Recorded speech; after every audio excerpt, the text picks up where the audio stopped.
गेल्या 15 दिवसापूर्वी बाबांचं दुःखद निधन झालं आणि तेव्हापर्यंत शेवटच्या श्वासापर्यंत बाबांबरोबर होतो, राहिलो आणि बाबांकडनं खूप गोष्टी मला शिकायला मिळाल्या. दादा काम करणारा माणूस आहे आणि आजही दादा ज्या धडाक्यामध्ये काम करतात त्यांच्यासारखा नेता मी बघितला नाही. आणि एवढी मोठी बाजारपेठ माझ्या प्रभागात येते जी आशिया खंडामध्ये 2 नंबरची आहे. अर्धी बाजू मी सांभाळते आणि एक महिलाचंच मन सांभाळून घेऊ शकते. जसं आपण घर सांभाळतो ना, सेम प्रभाग महिलांसाठी आपल्याला मन सांभाळावं लागतं. पाण्याची लाईन जाताना ड्रेनेज लाईनच्या पाईपमधनं गेलेली आहे आणि ते घाण शेवाळ्याचं पाणी, त्यातनं लोक आजारी पडतात. हे चित्र आपल्याला बदलायचं. मला मॉडेल द्यायचं आहे पुणे शहराला की असं हे पुणे शहरामध्ये ह्या प्रभाग क्रमांक 21 मध्ये यांनी असं काम केलं. 21व्या शतकात सुद्धा मूलभूत गरजांसाठीच लोक माझ्याकडे येत आहेत. दुसऱ्या गोष्टीसाठी कोणी येतच नाही. म्हणजे आपला प्रभाग हा अजून खूप बाकी आहे. 650 पेक्षा अधिक तरुणी महिला युवतींना मी काम दिलं. मला तो आकडा वाढवायचा आहे. मला काम देणारा नगरसेवक कुठेतरी म्हटलं पाहिजे, अरे ह्याच्याकडे गेलं की कामाला लावतो.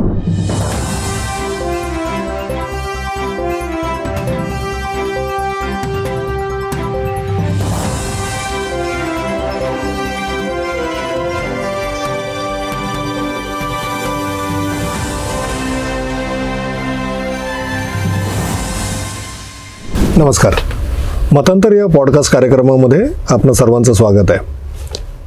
2026च्या सुरुवातीलाच होऊ घातलेल्या महानगरपालिकेच्या निवडणुका, या निवडणुकांची रणधुमाळी यांच्या अनुषंगाने आपण हा पॉडकास्ट कार्यक्रम करतो आहे.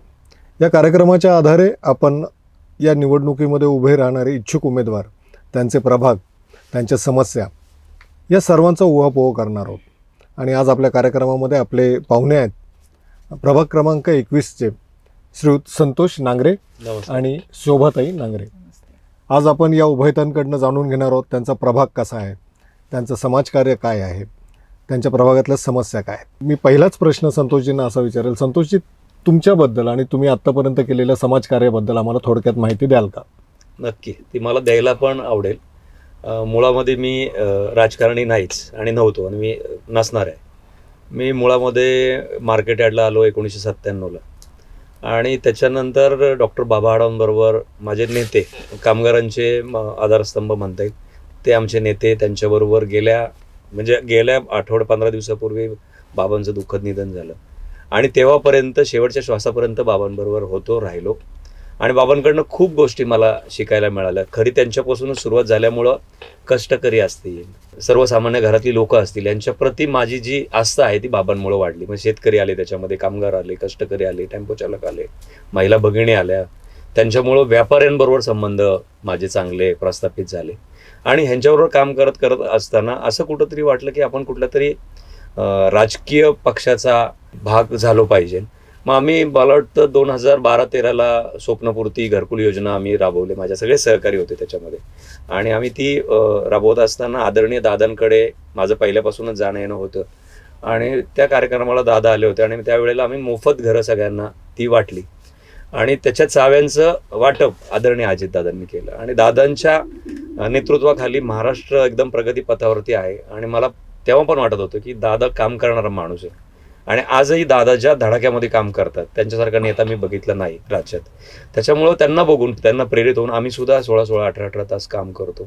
मी आता ज्या ठिकाणी मी काम करतो मग ते कामगार आहेत, मी कामगार संघटनेचा अध्यक्ष आहे, मी टेम्पो जी युनियन आहे त्याचा अध्यक्ष आहे, मी तोलणाऱ्यांचं, हमालांचं नेतृत्व करतो. त्याचबरोबर माझ्या भागामध्ये राहणारे व्यापारी आहेत, त्यांच्याकडनं सुद्धा माझ्या खूप अपेक्षा आहेत. त्याच्यामुळं आमच्याकडचा जो काही प्रभाग झालेला तो संमिश्र प्रभाग आहे आणि एवढी मोठी बाजारपेठ माझ्या प्रभागात येते जी आशिया खंडामधली 2 नंबरची आहे. आणि मग तिथं राहणारी जी लोक आणि त्या बाजार आवाराशी संबंधित असणारी लोक ही सगळी जास्त करून माझ्या प्रभागामध्ये आहेत. इतर लोक पण आहेत पण ती जास्त करून व्यापारी लोक हे प्रभागामध्ये राहतात.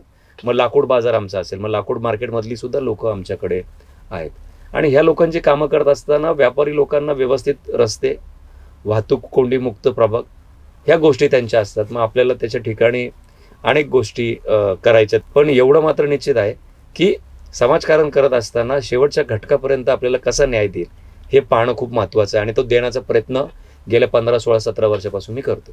एक उल्लेख तुम्ही आत्ता केलात ज्या व्यक्तीबद्दल, त्यांच्याबद्दल खरंच आणि तुम्ही म्हणलात की तुम्ही त्यांच्याबरोबर फार सुरुवातीपासून आहात.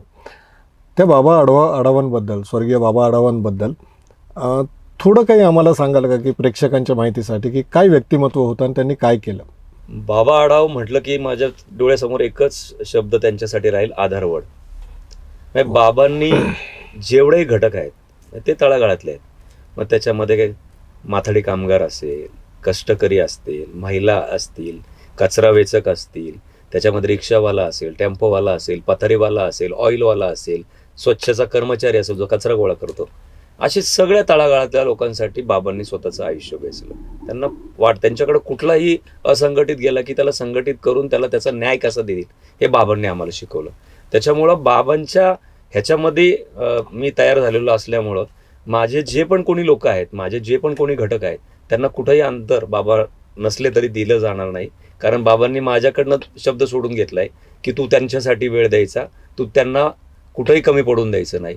हे शब्द मला नेहमी सतत टोचत असतात. त्याच्यामुळं माझी जबाबदारी बाबांनंतर त्यांची जबाबदारी ही माझी राहील. आणि बाबांच्या बाबतीत बोलायचं झालं तर अत्यंत संवेदनशील नेता कष्टकऱ्यांचा, की ज्यांना कष्टकऱ्यांच्या प्रश्नांची जाण होती. ती जाण जपताना त्याचं कुटुंब त्याला रोजीरोटी मिळेल ह्याच्यासाठी त्यांनी प्रयत्न केला. त्यांनी माथाडी कायदा पुण्यासह महाराष्ट्रासह देशामध्ये लावण्याचा प्रयत्न केला. त्यांनी रिक्षांसाठी काम केलं, त्यांनी सुरक्षा रक्षकांसाठी काम केलं, त्यांनी ज्या महिला कचरा गोळा करतात त्यांच्यासाठी काम केलं आणि करतायत. विविध संस्था आहेत की ज्यात बाबांची लोक काम करतात. आणि बाबांच्या बाबतीमध्ये एवढं निश्चित आहे, निस्वार्थी, ज्यांनी कुठंही कधीही चहाची अपेक्षा ठेवली नाही असा नेता. आम्ही सुद्धा ते करत असताना त्यांच्याच तत्वावरती, ज्ञानावरती, त्यांच्या विचारांवरती चालणार. शोभाताई, मी तुम्हाला आता असं विचारेल की तुमच्यासोबत एवढं मोठं समाजकार्यातलं व्यक्तिमत्व होतं, त्यामुळे तुम्ही या समाजकारण आणि राजकारण या क्षेत्रात आलात की पहिल्यापासूनच तुमची ओढ होती? पहिल्यापासून ओढ अशी नव्हती, पण जेव्हा मी ह्यांच्याबरोबर काम करत होते आणि समस्यांचा हे कसे सोडवतात हे बघते. एक माणूस हा काम करत असताना अजून आपल्या महिलांचे कामं असतं, त्याच्यामध्ये आपण थोडंफार कमी पडतो. पण मी हे त्यांच्याकडे बघितलं, ह्यांनी मला सांगितलं की महिलांच्या बाबतीत आपण लक्ष दिलं पाहिजे थोडंसं. मग ह्याने मी उतरले. म्हटलंच अर्धी बाजू मी सांभाळते आणि एक महिलाचंच मन सांभाळून घेऊ शकते. महिलांमध्ये खूप प्रॉब्लेम्स असतात. जसं आपण घर सांभाळतो ना, सेम प्रभाग महिलांसाठी आपल्याला मन सांभाळावं लागतं. आणि ती बाई एक घराला जसं सांभाळते ना, ती शिकली ना की सगळा परिवार सुखी असतो. आता या थोडं पुढं जाताना संतोषजी, मी तुम्हाला पुन्हा विचारेल की तो जो प्रभाग आहे तुमचा, तो खरंच फार वैशिष्ट्यपूर्ण आहे. आता तुम्ही त्याच्याबद्दल थोडं सांगितलं की आशियातली 2 नंबरची ती एक मार्केट कमिटी आहे किंवा त्याचं एक वैशिष्ट्य आहे. तर त्या प्रभागाबद्दल आणि तिथल्या एकंदरीत लोकांबद्दल आम्हाला थोडं सांगाल का? माझा मुळामध्ये प्रभाग 21 क्रमांक, तो सुरू होतो स्वारगेटला. त्याचं दुसरं टोक आहे 7 लॉज चौक. त्याच्यानंतर तिसरं टोक आहे आदिनाथ सोसायटी आमची पास केली की पिपाडाच्या दुकानापासून ते आदर्श नगर सोसायटी. त्याच्यानंतर आमचं प्रेमनगर, आंबेडकर नगर, सॅलिसबरी पार्क, पुढं खाली गेलं की फकरी हिल्स, त्याच्यानंतर ज्योती हॉटेलपर्यंत. मग त्याच्यामध्ये तुमच्या सगळ्याच सोसायट्या, कुबेरा पार्क आलं, फकरी हिल्स आलं, त्याच्यानंतर ब्रह्मा इस्टेट आलं, कुबेरा पार्क आलं, वरती शिवनेरीपर्यंत गेलं, तिथून खाली आलं. सॅलिसबरी पार्कचा भाग धरल्यानंतर आमचं मुकुंद नगर, महर्षीनगर, मार्केट यार्ड, आंबेडकर नगर, हा असा सगळा संमिश्र आहे. त्याच्यामध्ये उच्चभ्रू सोसायट्या पण आहेत आणि अत्यंत हातावरची पोटं असणाऱ्या लोकांचा पण प्रभाग आहे की जिथे त्यांनी काम केलं तरच संध्याकाळी ते घरामध्ये काहीतरी करू शकतात. म्हणजे अनेक रिक्षावाले आहेत, अनेक टेम्पोवाले आहेत, अनेक पथारीवाले आहेत की जे त्या भागामध्ये राहतात. अनेक व्यापारी आहेत जे ह्या भागामध्ये राहतात आणि व्यापाऱ्यांच्या डिमांड्स वेगळ्या आहेत. त्यांना स्वच्छ रस्ते हवेत, त्यांना प्रभाग कचरामुक्त हवा आहेत, त्यांना ठिकठिकाणी ग्रेड सेपरेटर हवेत, त्यांना ठिकठिकाणी फ्लायओव्हर्स पाहिजे. निश्चितपणे बाजारपेठ एवढी मोठी आहे आणि आता तुम्ही RTOचे वगैरे नियम एवढे कठोर आहेत किंवा केलेत वाहतूक कोंडीमुळं की बाजारावरामध्ये ह्या ठराविक वेळेमध्येच गाड्या येत आहेत. तर हे चित्र थोडंसं आपल्याला बदलणं गरजेचं आहे. कारण साधारण 20-25 हजार लोकांची पोटं त्या मार्केट यार्डावरती डिपेंड आहेत.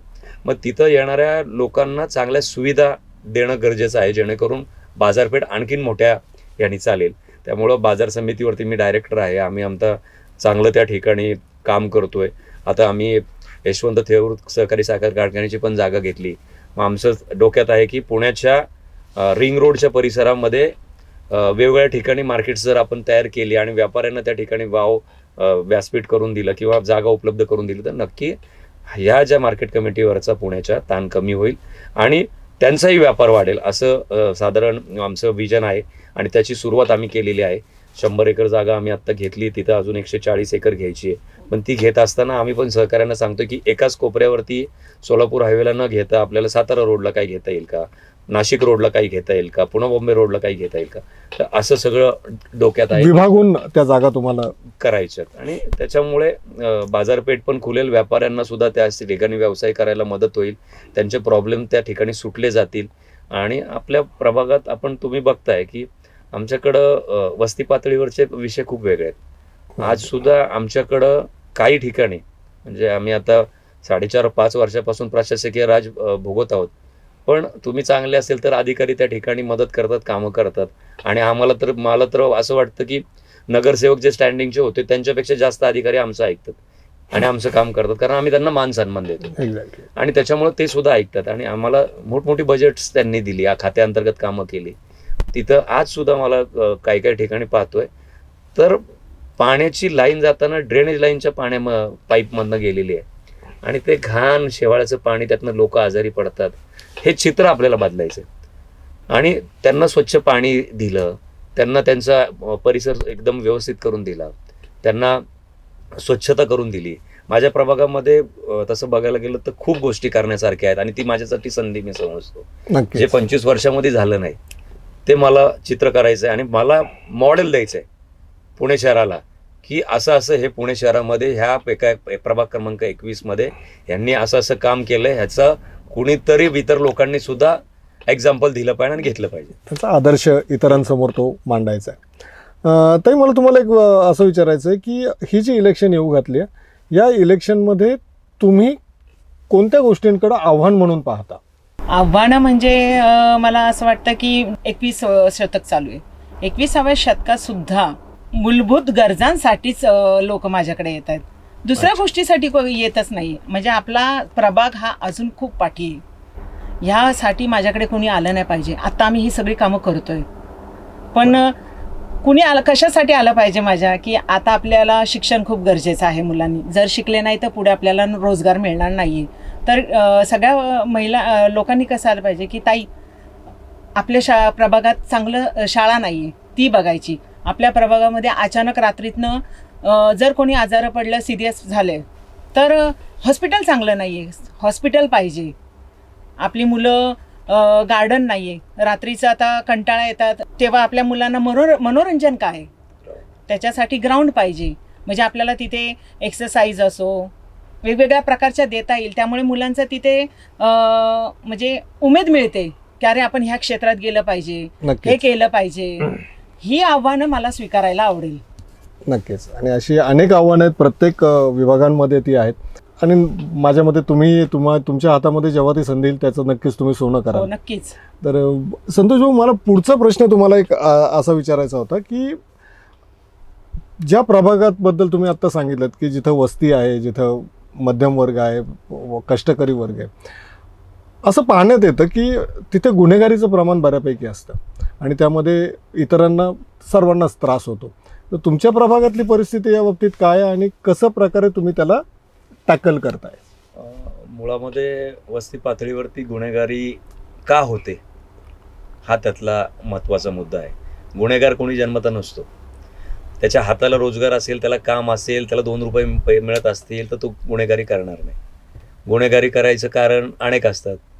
काहीतरी पूर्व पार्श्वभूमी असते आणि लोक मग त्यांना नोकरीला वगैरे ठेवत नाही. मला हे चित्र बदलायचं आहे. मला माझ्या प्रत्येक युवकाला तिथं काम द्यायचं आहे. मी माझ्या युवकाला तिथं काम दिलं, नोकरी दिली. मी तुम्हाला आवर्जून सांगतो 650पेक्षा अधिक तरुणी महिला युवतींना मी काम दिले.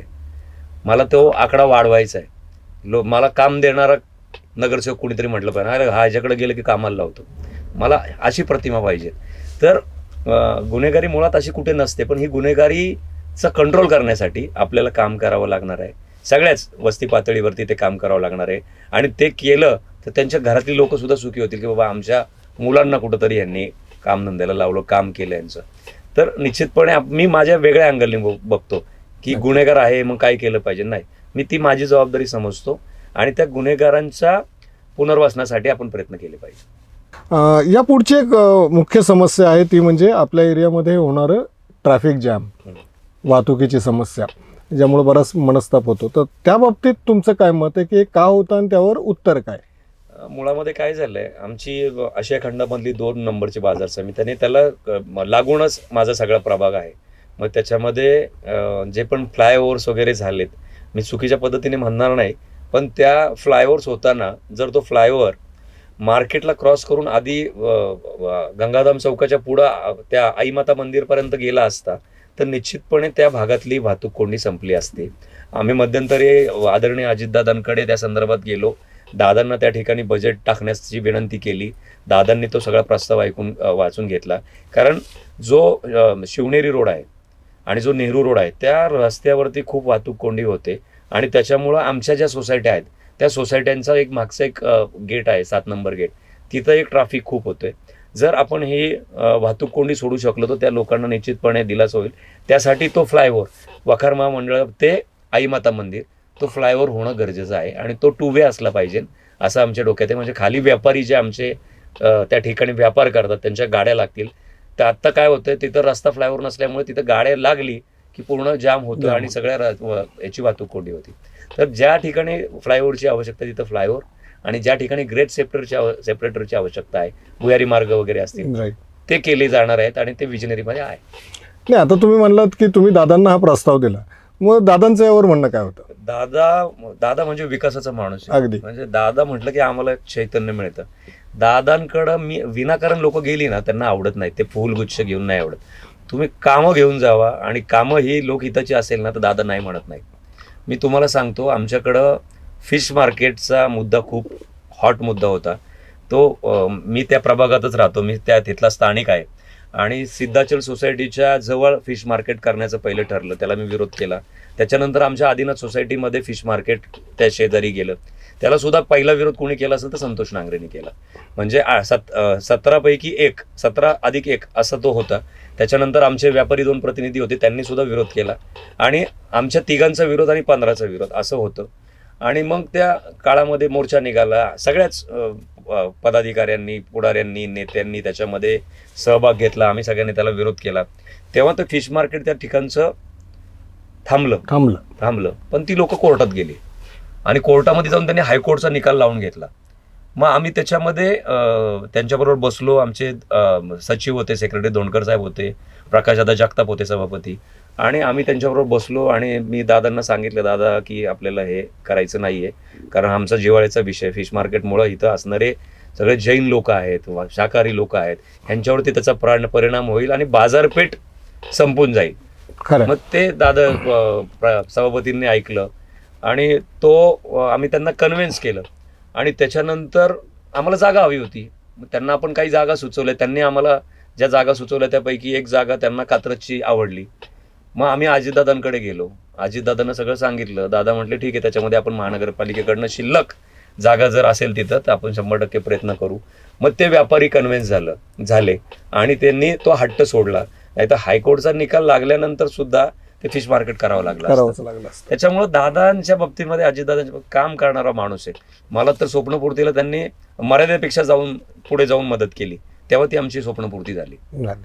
असे दादा आहे. शोभाताई, मला एक कटू आठवण तुम्हाला करून द्यायची. आपल्या सर्वांवरच एक वाईट वेळ आली होती, ती म्हणजे कोरोनाची वेळ. संपूर्ण जग थांबलं होतं. अशा काळामध्ये तुम्ही तुमच्या प्रभागामध्ये काय अनुभव घेतलेत, लोकांची काय परिस्थिती होती आणि कशा प्रकारे तुम्ही त्यांना मदत करण्याचा प्रयत्न केलात? कोरोनाचा काळ हा कधीच नाही आला पाहिजे. त्यावेळेस जी हानी झाली आहे ना ती खूप वाईट होती.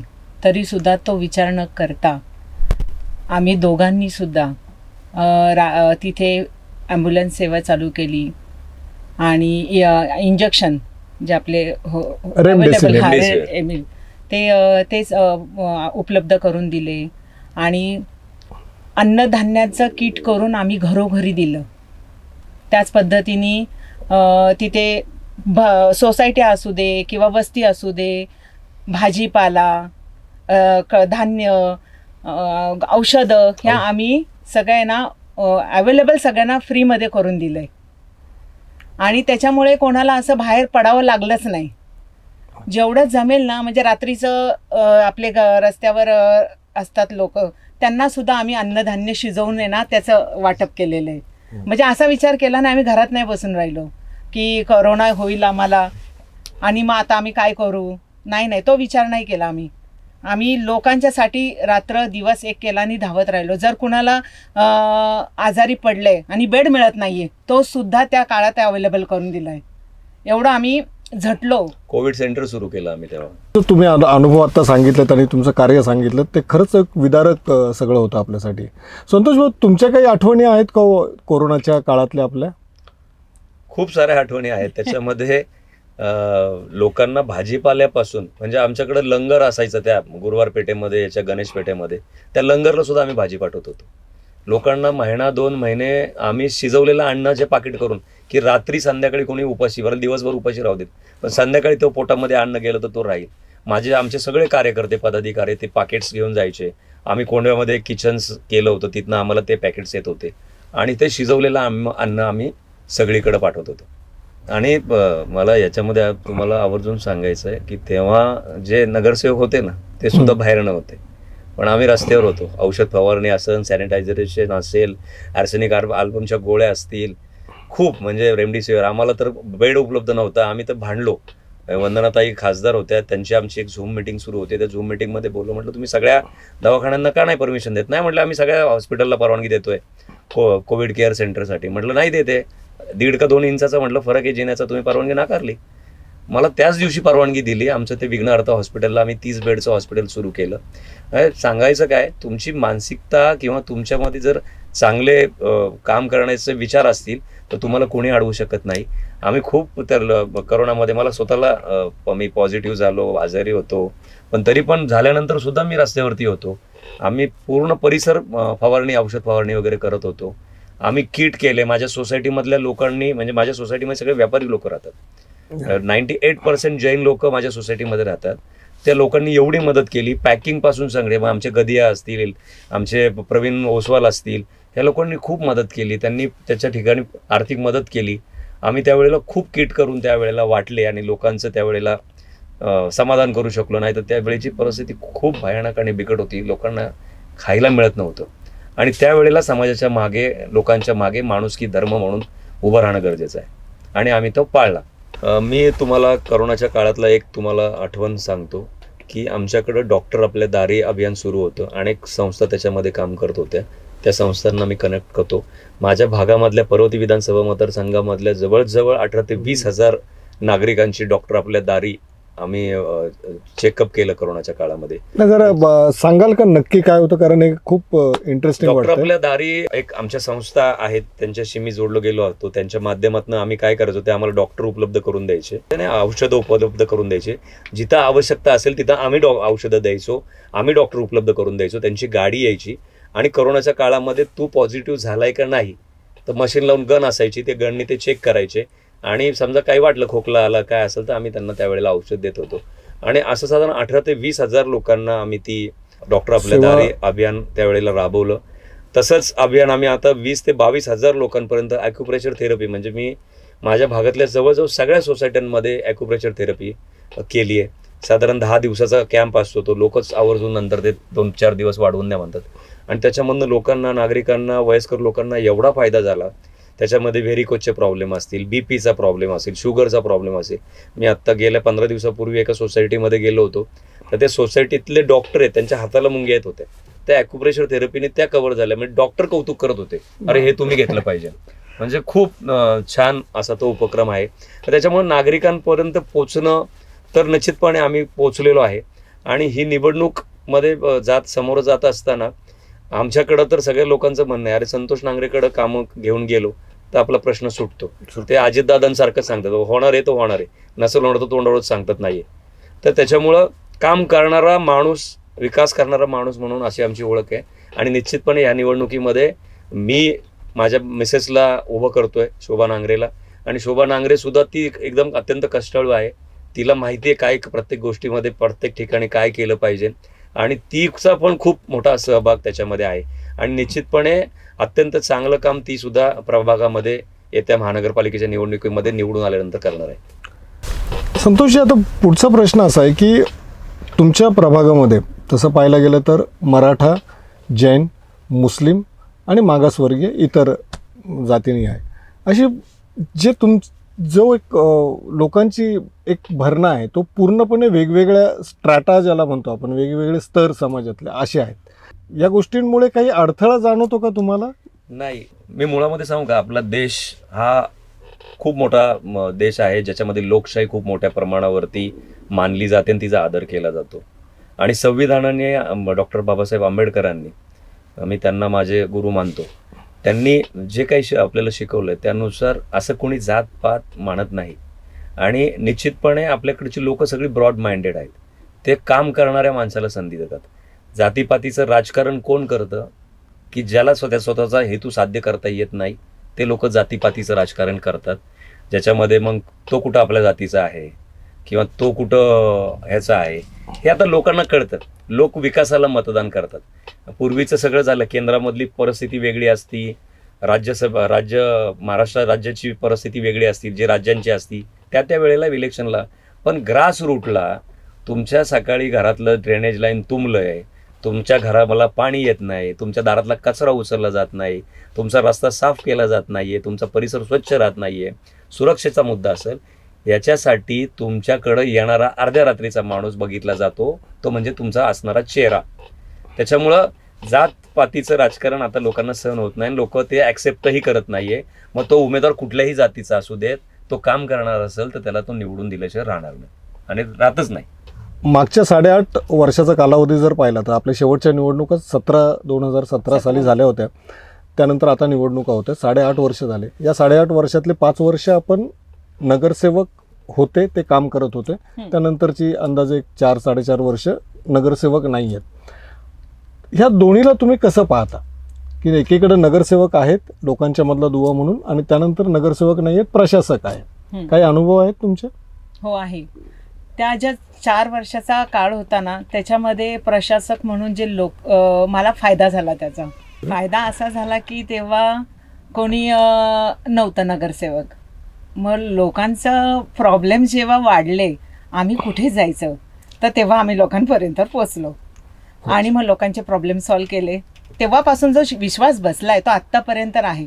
आणि त्यांना असं वाटतं की आपलं काम करणार आहे शोभाताई आणि संतोष भाऊ, की किती रात्र होऊ दे, दिवस असू दे, कोणताही टायमिंग असू दे, आम्ही प्रॉब्लेम एक फोन केला की आमचा प्रॉब्लेम सॉल्व्ह झाला. एवढा त्यांचा आमच्यावर विश्वास आहे आणि त्यांच्या त्या विश्वासाखातीर आम्ही दोघं ह्या इलेक्शनला उभे आहोत. आणि मला असं वाटतं तो त्यांचा विश्वास मी जिंकेल आणि मी पुढची सगळी कामं छान करणार. आणि मला फक्त सगळ्यांना सांगायचं आहे की मी आज जे इलेक्शनला उभी राहते, मी माझी कामं करते आणि करत राहणार आहे. पण एक विश्वास तुम्ही मला त्यांच्यावर विश्वास आहे की त्यांनी मला निवडून आणायचं, तर हे सगळं सातत्याने पूर्ण होणार आहे. हे आता माझ्या जनतेवर आहे. संतोष, जरा वेगळा प्रश्न विचारतो तुम्हाला. शिवसेना 2 भागांमध्ये विभागली गेली, राष्ट्रवादी काँग्रेस 2 भागांमध्ये विभागली गेली. आत्ता सध्या काय होतंय, वेगवेगळ्या पक्षांमध्ये लोक जात आहेत, आदलाबदली होते. या सगळ्या राजकीय पार्श्वभूमीवरती तुम्ही ही 2026ची जी निवडणूक आहे तिच्याकडे कसं पाहता? मी प्रत्येक क्षण मी संधी समजत असतो. आणि संधी का, एक लक्षात ठेवा, तुम्ही खूप मोठे नाहीत, तुम्ही कोण महान नाही आहे, तुम्ही एक माध्यम आहात. आणि त्या माध्यम जो आपण असो, दुवा असतो. शासनाच्या योजना असतात, महानगरपालिकेच्या योजना असतात, महानगरपालिकेच्या सेवा असतात, त्या पोचवण्याचं काम आम्ही नागरिकांपर्यंत करायचं असतं. आणि नागरिकांच्या ज्या समस्या असतील त्या सोडवण्याचं काम आम्ही लोकप्रतिनिधी म्हणून करणं अपेक्षित आहे. त्याच्यामुळं मला या ठिकाणी तुम्हाला सांगायला आवडेल की हे जे काही चाललेलं आहे की 2 सेना झाल्या, 2 राष्ट्रवादी झाल्या, त्याच्यामुळं आमचे कार्यकर्ते डबल झाले. अच्छा, कार्यकर्ते आमचे डबल झाले. आता परत आम्ही एकत्र येतोय. आमची चर्चा आज सकाळपासून सुरू झाली आहे की आम्ही एकत्र येतोय. मुळामध्ये आमची विचारधारा आम्ही कधी सोडली नाही, आम्ही ती जपली आम्ही शाहू फुले आंबेडकरांच्या विचारधारेवर चालणारे लोक आहोत. त्याच्यामुळं ह्या विचारधारेवरनं चालणारे लोक अहिंसेच्या मार्गानेच काम करतात. आणि ते तुम्ही म्हणताल मी अहिंसावादी आहे का? मी अहिंसावादी आहे, पण मी तेवढा असं आक्रमक आहे. मी आरेला कार्य करू शकतो, पण कुठे करू शकतो? जिथं माझ्या नागरिकांचं, माझ्या लोकांचं काम होत नाही तिथं मी करू शकतो, तिथं वाद घालू शकतो, उपोषण करू शकतो, आंदोलन करू शकतो. अशा ठिकाणी आरेला कार्य करू शकतो. पण विनाकारण मी तसं पाहायला गेलो तर मी विकासाचा साक्षीदार व्हायला मला आवडेल. मला कुणाचं नुकसान करण्याचा साक्षीदार कधीच व्हायचं नाही आहे. त्याच्यामुळं हे किती पक्ष वेगळे वगैरे असले किंवा झाले तरी भविष्यामध्ये ह्याचं एक वेगळंच काहीतरी आपल्याला पाहायला मिळेल, ज्याच्यामध्ये चांगले रिझल्ट शहराला मिळू शकतात. संतोष भाऊ, एक वेगळा प्रश्न मी तुम्हाला विचारतो. राजकीय परिस्थिती महाराष्ट्रातली बदललेली आहे, बऱ्यापैकी बदललेली आहे. शिवसेनेसारख्या पक्षाचे 2 भाग झालेले आहेत, राष्ट्रवादी पक्षाचे 2 भाग झालेले आहेत, इतर जे काही पक्ष आहेत त्यांची आव्हानं वेगळीच आहेत. आणि या सगळ्या पार्श्वभूमीवर ही निवडणूक होती आहे. तर या निवडणुकीकडं तुम्ही एक सामाजिक कार्यकर्ते, एक राजकीय कार्यकर्ते म्हणून कसे पाहता आणि या सगळ्याचा परिणाम निकालांवर कसा होईल असं तुम्हाला वाटतं? मुळामध्ये काय होतं, प्रत्येक पक्षाला त्याची ताकद ही वाढवायची असते, त्यांना त्यांचे कार्यकर्ते वाढवायचे असते, त्यांना सत्ता हवी असते आणि प्रत्येकजण ते प्रयत्न करत असतात. आता मध्यंतरीच्या काळामध्ये 2 सेना झाल्या, 2 राष्ट्रवादी झाल्या आणि त्याचा फायदा कोणाला झाला हे आपल्याला सगळ्यांना परिचित आहे. त्याच्यावरून मी भाष्य करणे योग्य राहणार नाही. पण हे निश्चित आहे की किती काय झालं तरी लोक त्यांच्या जागेवरती, मतदार जो आहे तो त्यांच्या जागेवरतीच आहे. तो चांगला विश्लेषक आहे मतदार. त्याला सगळं चांगलं कळतं की काय चाललंय, काय नाही चाललंय, काय केलं पाहिजे. आणि भविष्यामध्ये आता आम्ही सकाळची चर्चा आहे, राष्ट्रवादी काँग्रेस पार्टी आमचे दोन्ही गट एकत्र येत आहेत. गट म्हणणार नाही, दोन्ही पण पार्ट्या ज्या विभागलेल्या आहेत. आणि हे सगळं करत असताना राष्ट्रवादी काँग्रेस पार्टीचा कार्यकर्ता म्हणून आम्ही आमची विचारधारा म्हणजे आदरणीय पवारसाहेबांची राष्ट्रवादी असू द्यात किंवा आदरणीय आमचे नेते अजितदादांची राष्ट्रवादी असू द्यात, ते दोघंही पक्षाचे प्रमुख, राष्ट्रीय अध्यक्ष, ते त्यांच्या विचारधारेवरतीच चालतात आणि आम्ही कार्यकर्ते म्हणून त्यांच्या विचारधारेवरती काम करतो. आता तुम्हाला दोघांना मला एक प्रश्न विचारायला आवडेल आणि त्याचं सविस्तर उत्तर तुम्ही द्यावं अशी माझी अपेक्षा आहे.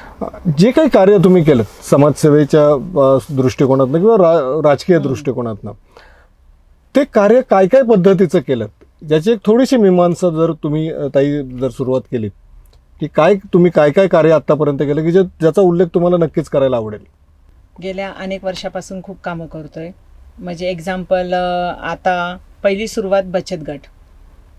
मी बचत गट चालू केले आणि त्यातून बायकांना शिवण क्लास असू दे, मेहंदीचा कोर्स असू दे. मग त्याच्यानंतर हळूहळू बायका म्हटल्या की ताई, मुलींसाठी काय कोर्सेस आहेत का? मग ते सुद्धा कोर्सेस आपण चालू केले. मुलींना शिक्षणाच्या संदर्भात काही असेल की हा ताई, आम्हाला इथे जायचंय पण आता आमची परिस्थिती नाहीये, तिथे मुलींना ऍडमिशन बेसिक आपले मेहंदी कोर्सेस असू दे, असे ते आपण चालू केले बऱ्यापैकी. म्हणजे एकदम तळापासून सुरुवात केलेली आहे. आणि मग त्याच्यानंतर Aadhaar card, PAN card, Ayushman Bharat Yojana, अशा आपण सगळ्या सोयी आपल्या इथे कॅम्प घेतले. ॲक्युप्रेशर थेरपी असू दे आणि त्याच्यानंतर आपल्या प्रभागामध्ये अजून आपण रक्तदान शिबिर, त्याच्यानंतर रोजगार असू दे आणि लाडकी बहीण योजना आली. त्याच्यामधून आपण बऱ्याच बायकांना आहे ना त्या सवलती मिळून दिल्या, म्हणजे फॉर्म भरून की त्यांना त्या मिळालेल्या आहे. आणि ते चालू पण आहे. आता KYC करायचं ते आपल्याच ऑफिसमधनं फ्री, म्हणजे सगळ्यांना आपण करून देतो. त्यांची हे नाही झाली आता कुठे जायचं मी. आणि रेशन कार्डचं असू दे किंवा डोळ्याच्या तपासण्यांचं चष्मा फ्री वाटप आहे. ब्लड कॅम्प घेतले आपण किती. त्याचप्रमाणे समजा एखाद्या गरीबाला फी भरायची ऐपत नाही, आपण ते सुद्धा केलेलं आहे तिथे जाऊन. तर मला असं वाटतं की मी जेवढं काम करेल तेवढं कमीच आहे आणि मी खूप केलेलं आहे. तसंच आपल्याकडे 24 तासाची आत्तापर्यंत प्रभागात कोणाची ॲम्ब्युलन्स सेवा नव्हती, ती आपण चालू केली आहे. मला खूप छान वाटतं की ही सेवा माझ्याकडून घडली जातीये. इतकं छान काम करते मी. लोकसेवा आहे, लोकसेवा आहे. आता आपलं विसर्जन आहे, काही लोकांना जायला जमत नाही बाहेर, तर मग आपण चालता फिरता हौद तयार केलेला आहे. मग कोणी फोन केला ना की तिथे जातात, विसर्जन होतं मस्त आणि सिस्टमॅटिक आहे सगळं. असा काहीही गोंधळ नाही. त्यामुळे मला आहे ना लोकांचे कामं करायला ना खूप समाधान वाटतं. हे सगळी कामं केली की खूप छान वाटतं की हा बाबा आपण ही सगळी कामं करतोय की मग लोकांनाही आपण आवडतोय आणि आवर्जून ते आपल्याला फोन करतात. संतोष भाऊ, याच पद्धतीनं तुम्हाला यामध्ये काही अजून भर टाकावीशी वाटेल? मुळामध्ये काय आहे, निवडणुका आले की अनेक व्यक्ती उभे राहतात, तो त्यांचा अधिकार आहे लोकशाहीने दिलेला. पण ते करत असताना तुमच्या कामामध्ये सातत्य असणं खूप महत्त्वाचं आहे. मी आता गेल्या अनेक वर्षापासून समाजसेवा करतोय आणि समाजसेवा करत असताना कुठलाही स्वार्थ मनामध्ये मी ठेवत नाही. नेकी करो दर्या में डालो और फल की चिंता मत करो, अशा प्रकारचं माझं काम आहे. एक असं कुठलं आरोग्य शिबिर माझ्या प्रभागामध्ये राहिलेलं नाही की मी केलं नाही.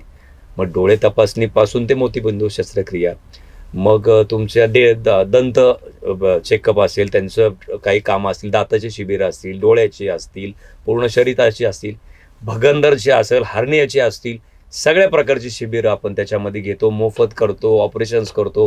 वेगवेगळ्या संस्था आहेत, खूप साऱ्या संस्था आहेत ज्या माझ्याशी जोडल्या गेलेल्या आहेत. मग विद्यार्थी असतील, विद्यार्थ्यांसाठी अनेक कार्यक्रम आपण त्याच्यामध्ये योजना आपण राबवतो. त्यांचं शिक्षणाला अडचणीत असलं शिक्षणासाठी मदत करतो. एखाद्याचं अर्धवट शिक्षण राहिलं आणि त्याला नोकरी करायची आहे तर त्याला शिक्षण देतो. त्याला व्यवसाय करायचा तर व्यवसायाचं शिक्षण देतो. ते सगळं झाल्यानंतर काही लोकांना असं वाटतं की मला नोकरी नाही तर नोकरी लावतो. मग छोट्यातल्या छोट्या व्यक्तीपासून ते त्याच्या गरजेपर्यंत सगळ्या योजना, सगळे उपक्रम आपण राबवत असतो. त्याच्यामध्ये हे करत असताना सेवाभाव एवढाच की लोकांची सेवा करणे आणि ती सेवा करत असताना कुठलाही स्वार्थ डोळ्यासमोर न ठेवता करणे. आता आम्ही अनेक वर्षापासून हे सगळे उपक्रम राबवत आहे. माझ्याकडं लोक म्हणतात, अहो तुम्ही एवढं सगळं काम करताय, एवढं काम करताय. हे करत असताना म्हटलं मला फक्त आशीर्वाद पाहिजे आणि लोकांचं ब्लेसिंग खूप आहे. काल पण आम्ही एका ठिकाणी महिला भगिनींना घेऊन गेलो होतो. एवढ्या त्या कौतुक करत होते आणि एवढे आशीर्वाद माता माऊली देत होतात. हेच महत्त्वाचं आहे, कारण माणूस जन्माला आल्यानंतर वर काय घेऊन जात नाही, कपडेसुद्धा नेत नाही, करगोटासुद्धा नसतो.